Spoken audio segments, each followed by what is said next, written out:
Bienvenue à notre série de programmes ayant pour thème le défi de la croix. Et pour en parler aujourd'hui, nous avons encore avec nous le pasteur Mickey Hardy. Bonjour Mickey. Bonjour Fabien. Donc, on a vu plusieurs aspects de notre vie chrétienne en relation à notre identification à la croix de Christ. Et aujourd'hui, notre sujet sera donc la souffrance. Les chrétiens, on n'est pas habitués à cette idée de souffrir pour Christ, parce qu'on se dit, mais Jésus a souffert, donc quel est le but pour nous? Pourquoi nous devons souffrir? Comment tu vois cela, la souffrance, dans la vie d'un chrétien? Premièrement, je pense que la vie chrétienne, c'est un mélange d'expériences, de joie, de tristesse, de victoire, de défaite, de faiblesse, de souffrance, d'affliction, d'épreuves. Enfin, c'est tout un mélange de situations que le chrétien, normalement, doit vivre. Et la souffrance est une de ces expériences qui est nécessaire. Je ne dirais pas juste peut-être que ça arrivera et que peut-être que c'est bon. Non, c'est nécessaire. Et quand on parle de souffrance ici, on ne parle pas nécessairement de souffrance physique, là. On parle de... On parle de tout. De tout. Même la souffrance physique aussi est peut-être un moyen que Dieu peut utiliser. Je ne dis pas que c'est le seul moyen. Il se pourrait que ce soit comme ça. Nous allons peut-être voir ça un petit peu plus tard dans notre partage. Mais d'une manière ou d'une autre, nous sommes tous appelés à souffrir pour la cause de l'Évangile. La parole de Dieu nous dit que Jésus a été persécuté, a été opposé, et que nous ne pouvons pas être différents. Comme il a dit le bois vert, et maintenant nous sommes le bois sec, on ne peut pas être différents. Exactement. Oui. Le serviteur n'est pas plus grand que le maître. Voilà. Jésus a dit, si j'ai été persécuté, vous serez aussi persécutés. Oui. Au fait, ça dépend encore de notre identification avec lui. Bien sûr. Et moi, je pense qu'aujourd'hui, que même les pasteurs, les serviteurs de Dieu, les chrétiens, doivent réfléchir un petit peu dans le sens où quel est le message que nous portons et quelle est la réaction vis-à-vis de l'Évangile que nous transportons, que nous vivons, que nous voulons défendre. Quand Jésus a parlé, a enseigné la parole, le plan de Dieu, le cœur de Dieu, il y a eu beaucoup d'opposition, beaucoup se sont levés contre lui. Et pourquoi? Parce que son message est un message peut-être dur pour accepter. Confronter les gens. Confronter les gens. Oui. Et cela a emmené les réactions de l'opposition, des persécutions contre lui. Donc c'est pourquoi je dis, nous aujourd'hui, notre message, qu'est-ce que cela déclenche dans l'esprit? Parce que l'Évangile, ce n'est pas simplement une lecture d'un livre écrit noir sur blanc. L'Évangile, c'est une transmission de la vie de Jésus, du plan de Dieu, de la volonté de Dieu, du cœur de Dieu. Et donc, c'est normal que l'Église reçoive de l'opposition et même des ennemis. Oui, parce que, Mickey, l'Évangile, c'est un message qui interpelle le cœur des gens. Oui. Et ça provoque une réaction. Exactement. Que ce soit positive ou non, mais on doit s'attendre, accepter qu'on soit opposé. Exactement. On souffre de cette manière. Exactement. L'Évangile doit porter ce genre de réaction. C'est pourquoi je disais tout à l'heure, il faut que les pasteurs, les serviteurs de Dieu, se remettent un petit peu en question, leur message. Oui. Vous savez, on peut avoir une église quelque part, tranquille, personne, on ne se mêle pas à personne, on est tranquille, là, on fait notre petit travail, on avance tout doucement, mais notre message que nous portons doit emmener une réaction. Amen. Ça ne peut pas être différent.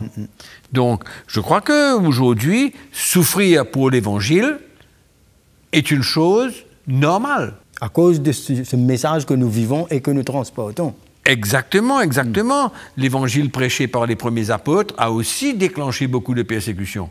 Les apôtres ont été persécutés, l'Église entière a été persécutée pour le message qu'ils prêchaient. Ils ont même eu à quitter Jérusalem, excepté les apôtres sont restés à Jérusalem, et toute l'Église a dû quitter, a dû fuir à cause de la persécution. Oui, c'était dur. Comme quoi que l'Évangile que nous portons,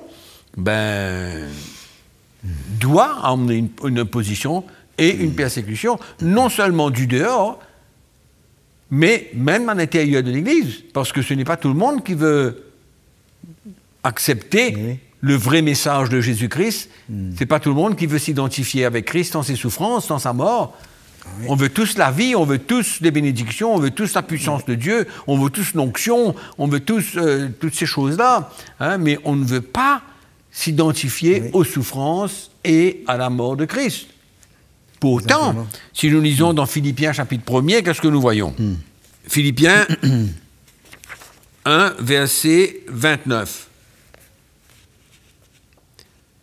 Et cela vient de Dieu, car il vous a été fait la grâce par rapport à Christ, non seulement de croire en lui, mais encore de souffrir pour lui, en soutenant le même combat que vous m'avez vu soutenir et que vous apprenez maintenant que je soutiens encore.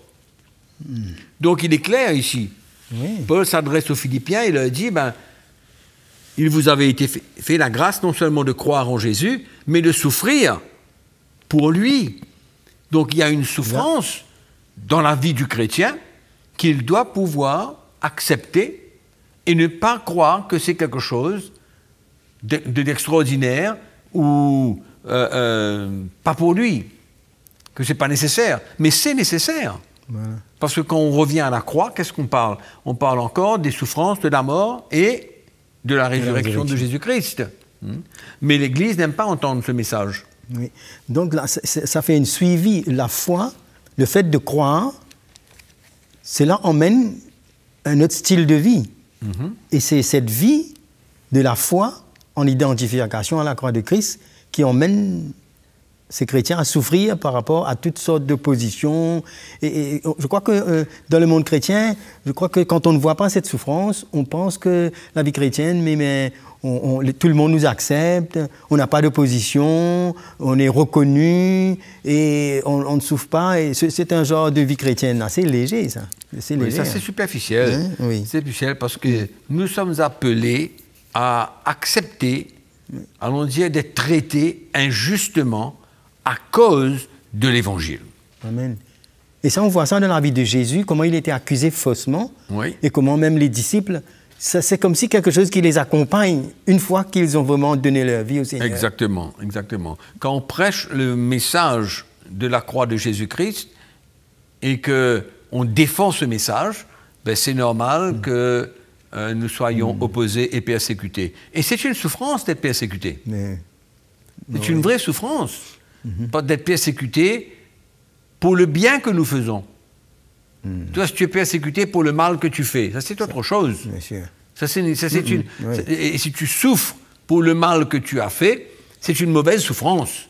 Mais tu as une bonne souffrance.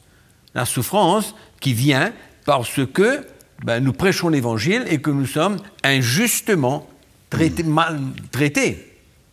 Et ça fait mal de souffrir, d'être persécuté, de sentir que on est écrasé, on est opposé, on est accusé faussement et tout ça. Tout ça, ce sont les souffrances du chrétien qu'il a besoin d'accepter que cela fasse partie de sa vie. Oui, c'est ce que l'apôtre Paul a dit, mais vaut mieux souffrir en faisant la volonté de Dieu. Exactement. Ça accompagne cette souffrance. Exactement. Mais on est sûr qu'on a l'approbation de Dieu et on a une grâce en faisant la volonté de Dieu et souffrir de cette manière. Paul avait déjà compris que cela faisait partie de son appel. Et il transmet ça aux chrétiens, que ça fait partie aussi de leur appel. Comme le verset que nous avons lu. Tu vois? Donc, il faut accepter. Et ces gens qui nous disent aujourd'hui que la souffrance, c'est pas nécessaire, etc., c'est pas la bonne doctrine.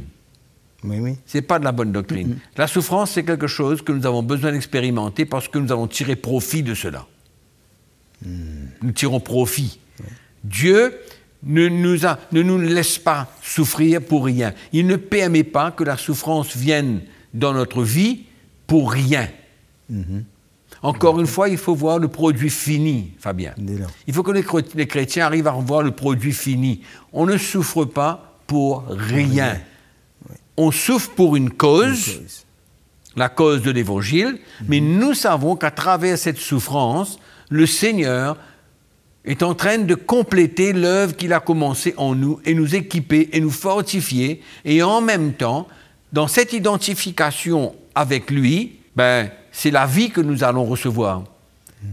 C'est sa vie que nous allons recevoir. Tu vois? Donc, ça, c'est quelque chose que le chrétien doit reconnaître. Ouais. Doit reconnaître cela. Mais qu'est-ce qui nous accompagne dans cette souffrance? C'est ça que nous voulons vraiment réaliser. Mais au milieu de toute cette souffrance, qu'est-ce que Dieu emmène? Qu'est-ce qui nous accompagne dedans? On n'est pas seul. Non, bien sûr. Il y a une grâce extraordinaire. Il y a une force de Dieu extraordinaire. Il y a le soutien de Dieu à travers le Saint-Esprit. Tu vois? Et moi, ce que j'aime avec l'apôtre Paul, c'est que non seulement il a compris l'Évangile, mais il s'est identifié pleinement. Pleinement. Et je crois que quand on regarde à sa vie, on réalise qu'il avait beaucoup d'opposants, beaucoup de gens, beaucoup de détracteurs qui en voulaient à sa vie. Et ce qui est extraordinaire, c'est que les gens utilisaient sa vie, ses épreuves, ses souffrances, pour parler négativement de lui, pour essayer de montrer aux chrétiens que l'évangile qu'il porte n'est pas le vrai évangile, parce que le message aux Corinthiens, par exemple, était, regardez la vie de Paul, c'est une vie de défaite. De souffrance, de perte. De faiblesse, de souffrance, de perte, d'épreuves, sa vie, ce qu'il était, et ses détracteurs se servaient de sa vie pour essayer de le détruire. C'est extraordinaire. Et c'est là que Paul va maintenant parler aux Corinthiens pour leur expliquer vraiment ce que c'est que l'Évangile. Il va maintenant, allons dire, comparer sa vie, comprends-moi bien ce que je veux dire, comparer sa vie, son expérience là, avec celle de Christ. D'accord. Et si on lit dans Corinthiens, dans 2 Corinthiens chapitre 13, c'est très intéressant ça.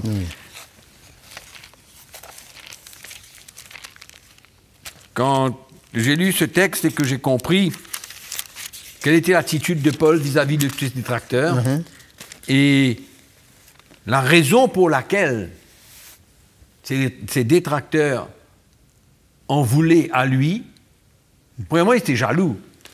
Oui. Ils étaient jaloux. Ils étaient confrontés quelque part. Ils étaient confrontés, mais ils voulaient que ces Corinthiens-là, de même que les Galates, quand ils parlent aux Galates, qu'ils soient zélés pour eux, pour les détracteurs. Ces prédicateurs de fausses doctrines. Et donc, Paul, dans le chapitre 4, au verset 4, il nous dit... 2 Corinthiens. 2 Corinthiens, chapitre 13. Chapitre 13. Car il a été crucifié à cause de sa faiblesse. Mais il vit par la puissance de Dieu. Nous aussi, nous sommes faibles en lui. Faibles. Faibles en lui. Mais nous vivrons avec lui par la puissance de Dieu pour agir envers vous. Donc Paul avait fini de comprendre et d'accepter qu'il était prêt à s'identifier à Jésus complètement. Et de la même manière que Christ, quand on parle de Christ dans sa faiblesse, c'est que le Seigneur, il était capable de repousser tous ses opposants. Oui. Mais il a préféré s'humilier. En obéissant. Et le don de sa vie paraissait comme une faiblesse.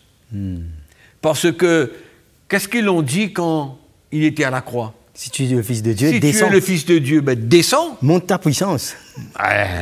Monte ta puissance. Montre que tu es vraiment le Fils de Dieu. mais il s'est tu. Il a tout accepté. Oui. Tu vois? Et ça paraît comme une grande faiblesse. Mais Dieu était puissant. Tu vois? Et Paul vient dire maintenant, ben, de la même manière que vous êtes en train de regarder à ma vie, ben, moi aussi, je m'identifie à la faiblesse de Christ. C'est pourquoi nous aussi, nous sommes faibles. Mais nous sommes faibles, mais nous vivons avec lui par la puissance de Dieu pour agir envers vous. C'est un peu comme Paul dit, mais quand je suis faible, c'est alors que je suis fort. C'est ça. Parce que ce n'est pas une force charnelle, intellectuelle, émotionnelle, Exact. mais c'est la sagesse de Dieu. Amen, frère. Amen, frère. Et c'est là que le chrétien, les serviteurs de Dieu, l'Église doit pouvoir comprendre qu'on ne peut pas fuir. Fuir ces moments de souffrance, d'affliction, Oui. de persécution. C'est une souffrance à l'intérieur de nous-mêmes.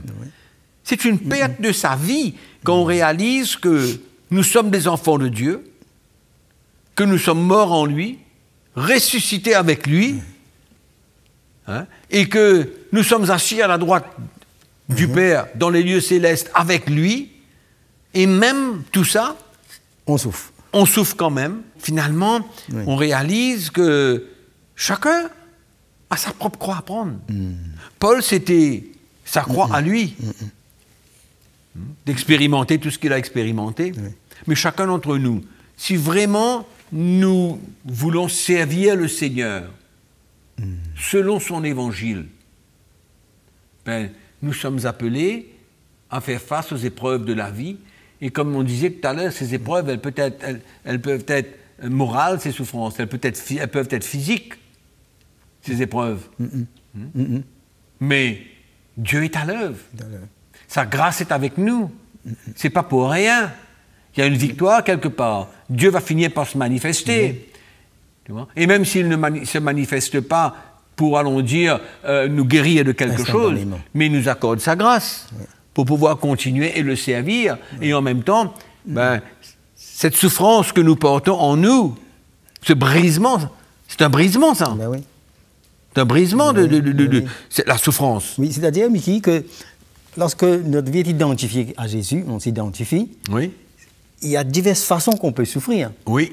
Ça peut être pour la cause de Christ, à cause de l'Évangile, un manquement, Oui. ou bien ne pas agir selon notre droit qu'on a. Oui. Hein? Oui. Et on peut même avoir raison, Oui. mais aussi être accusé faussement. Oui. Tout ça, c'est une souffrance. Mais tout ça, c'est une souffrance. Tout ça, c'est une souffrance. Ben, je me souviendrai de toute ma vie, hein, des moments de persécution contre nous, contre l'Église, Oui, je me souviens, c'est à contre cette ma époque-là. personne, Oui. celle de ma femme, par exemple, et tout ça. Mais c'était dur, hein. Dur. C'est dur de pouvoir faire face à toutes ces situations et ressentir, allons dire, ce brisement, cette souffrance, et de pouvoir te dire que, ben, Seigneur, tu les pardonnes. Oui. Seigneur, tu les pardonnes. Et je me souviens, dans ces moments, je priais pour ces gens qui me persécutaient. Et c'était dur et difficile. Dur. J'étais là, j'ai vu ça. Oui. Et comme quoi, il y a même des gens qui voulaient que tu répondes, Exactement. mais tu n'as pas répondu. Non, je n'ai pas répondu. Et c'était dur et difficile. Un grand moment de souffrance, de brisement. Tu sens que finalement, tu n'as plus contrôle. Oui. Tu n'es plus sous le contrôle. Là. Tu as besoin de te remettre à Dieu. Tu as besoin de dépendre de Dieu. Dépendre du Seigneur dans ces moments. Et c'est pas facile, hein. Pas facile. Et c'est dur, mais c'est une souffrance. Mais en même temps, quand je regarde un petit peu en arrière, je réalise qu'à travers tout ça, Dieu a fait des grandes choses. Oui. Et j'ai fait quand même un pas en avant. C'est une grâce, J'ai fait ça. quand même un pas en avant dans la maturité. Et aujourd'hui, ben, je ne regrette pas cette expérience. Je ne regrette pas. Et je conseillerais à tous les chrétiens, peut-être pas de la même manière, hein, mais de faire face aux souffrances, de faire face aux difficultés, aux épreuves, aux afflictions de la vie. Même si c'est une mort à soi-même, mais il faut s'identifier à Jésus-Christ. Il faut s'identifier à lui. C'est un plan, ça, c'est le plan de Dieu. C'est ça la croix. Alors, on ne se défend pas. Non. Mais il y a une différence. On peut défendre l'Évangile, Oui. mais nous, on ne se défend pas. On ne se défend pas. Paul ne se défendait pas. Sa défense, c'était quoi? Il dit aux Corinthiens, dans sa défense, il dit, ben, il parle de sa vie De sa vie. et de son évangile. C'est pourquoi il dit les armes avec lesquelles nous combattons ne sont pas charnelles. Elles sont puissantes par la vertu de Dieu, pour renverser toutes les forteresses. Oui. C'est extraordinaire. Donc, le combat de Paul et allons dire sa défense, c'était sa vie. Mais pourtant, les autres regardaient à sa vie pour, allons dire, le diminuer. Oui. Et lui, il a dit, regardez à ma vie. C'est ça le produit de mon identification avec Jésus-Christ. Oui. Alors que ses détracteurs étaient libres, lui, il était en prison. Oui. Il finissait sa vie en prison. Il était en prison, mais il était libre. Il était rempli de joie. Il était libre, son cœur était pur, son cœur était clair. Il savait que c'était un moment, il savait que c'était partie de la croix qu'il avait besoin de prendre. Il le savait, ça. Oui. Et c'était extraordinaire. C'est pourquoi nous aussi, nous avons besoin de prendre le même chemin. Et on revient, on dit, qu'est-ce que Jésus a dit? Si tu veux être mon disciple, quoi? Sois prêt de se renier soi-même et prendre sa croix et de le suivre. Voilà. Clair. La croix, ça parle de souffrance, la croix parle de mort. Oui, et de la résurrection par la suite. Tu vois, c'est la vie de Christ. Et c'est comme ça qu'on regarde, quand on regarde la vie de Paul, on voit cet homme de Dieu, on voit cet homme de l'esprit. Et il voyait une gloire, lui, de souffrir pour Christ. Oui. Ça, il faut vraiment que la croix de Christ a marqué notre vie pour voir ça de cette manière. Oui. Hein? Absolument. Et la gloire qui est réservée aussi pour ceux qui s'identifient et qui souffrent à cause de son nom. Il dit, je me glorifie dans mes faiblesses, dans les souffrances, dans les calamités, dans les détresses. Oui. Il se glorifie dedans. Incroyable, hein? Se glorifier là-dedans. Pourquoi? Parce qu'il savait que la puissance de Dieu allait se manifester dans sa faiblesse, dans sa détresse, dans son affliction. C'est pourquoi il dit aux Corinthiens, je viens vers vous. Comment il dit? Je viens vers vous comment? Dans ma faiblesse. Oui. Incroyable, hein? Mais c'est contraire à, allons dire, à la chrétienté superficielle. Émotionnelle, avec superficielle. Notre chair, notre justification, qui ne produit rien. C'est totalement contraire. Totalement contraire. Et ce qui est intéressant, c'est que l'apôtre Paul aussi, il parle des ennemis de la croix. Oui. Dans son épître aux Philippiens, au chapitre 3, il parle des ennemis de la croix. De ceux qui ne veulent pas accepter la souffrance, la mort d'eux-mêmes, pour parvenir à la vie. Donc finalement, qu'est-ce qu'on voit? On voit un conflit. Un conflit spirituel. La lumière contre les ténèbres. Contre les ténèbres. Tu vois? Et donc, moi je crois que quand on lit les épîtres de Paul, et on réalise que la souffrance, ça fait partie de la vie du chrétien. Et on ne peut pas fuir, Fabien. Mais oui. Si on fuit, on va perdre tout. On manque cette identification. Oui. Si on fuit, on perd la profondeur même de la chrétienté. La puissance même de la chrétienté. Et c'est comme ça aujourd'hui qu'on voit une église sans force, une église, allons dire, découragés, sans vie, des chrétiens qui sont fatigués, qui vivent pour avoir des choses, qui vivent avec un plan et une vision de prospérité. Mais qui ne souffrent pas. Il n'y a pas de maturité. Il n'y a rien, c'est tout superficiel. Il n'y a pas de maturité, il n'y a pas de croissance. Il n'y a pas de croissance spirituelle. Et c'est dommage parce que c'est pourquoi je dis toujours que la croix de Jésus, si on n'arrive pas à la goûter, j'appelle ça comme ça, goûter la croix de Jésus, c'est-à-dire vivre les souffrances mises à part pour nous à cause de Jésus, à cause de l'Évangile. Et si le chrétien n'expérimente pas ça, il n'a vraiment pas goûté à la réalité de la vie chrétienne. C'est superficiel, quoi. À la profondeur de la croix de Jésus. Il n'a pas goûté. Il est en train de vivre d'une manière superficielle, courir après les choses. Et être accepté partout, avoir la popularité. Hein, et là, c'est là qu'il y a des compromis. Oui. Pour plaire aux gens. Exactement. Regarde ce que l'apôtre Pierre dit. Un dernier petit texte peut-être. Dans 1 Pierre chapitre 4, verset 12. Il dit, ne trouvez pas étrange, mais bien-aimés, d'être dans la fournaise de l'épreuve, comme s'il vous arrivait quelque chose d'extraordinaire. Réjouissez-vous au contraire de la part que vous avez aux souffrances de Christ, afin que vous soyez aussi dans la joie et dans l'allégresse lorsque sa gloire apparaîtra. Amen. Si vous êtes outragés pour le nom de Christ, vous êtes heureux, parce que l'Esprit de gloire, l'Esprit de Dieu repose sur vous. Amen. Et si quelqu'un souffre comme chrétien, qu'il n'en ait point honte, et que plutôt il glorifie Dieu à cause de ce nom. Alléluia. Et aujourd'hui, beaucoup de chrétiens, même des serviteurs de Dieu, quand ils parlent de la souffrance, ils écartent cela complètement de la vie chrétienne. Et ici, nous sommes en train de voir comment l'apôtre Pierre nous demande de nous réjouir, au contraire, de la part que nous avons aux souffrances de Christ. Amen. Hein? C'est extraordinaire. Ah oui. Et là, il nous dit que l'Esprit de gloire repose sur nous. Amen. Parce que nous nous sommes identifiés à Jésus. Exact. Cette même gloire qu'il avait quand il est ressuscité. Donc, la vie chrétienne, comme tu dis, est parsemée de joie, des bons moments, mais aussi ces moments de souffrance, de persécution, d'opposition. Nécessaire. Important. Le chrétien a besoin de savoir aujourd'hui, ceux qui nous écoutent, que c'est nécessaire. On ne peut pas éloigner ça. Non, c'est un brisement. On ne cherche pas cela, mais ça vient. Mais ça vient. Dans notre service pour Dieu, dans le cours de la vie, il y a des gens qui souffrent de toutes sortes de manières. Toutes sortes de manières. Hein, dans la solitude, ils souffrent. Il y a des souffrances, des gens qui se trouvent dans des situations comme ça, dans les manquements, dans des situations physiques. Amen. Mais on ne fuit pas ces situations-là. Merveilleux, Mickey. On réalise que la croix de Christ nous emmène à prendre tous ces domaines dans notre vie et que c'est nécessaire pour notre croissance. Amen. La souffrance y compris. Oui. Voilà. Nous allons terminer ici parce qu'il y aura beaucoup d'autres choses à voir encore en relation à cette croix.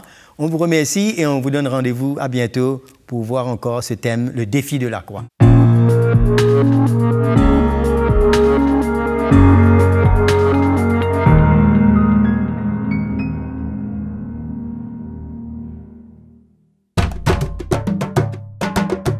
Pour plus d'informations, visitez le www.ctmi.org.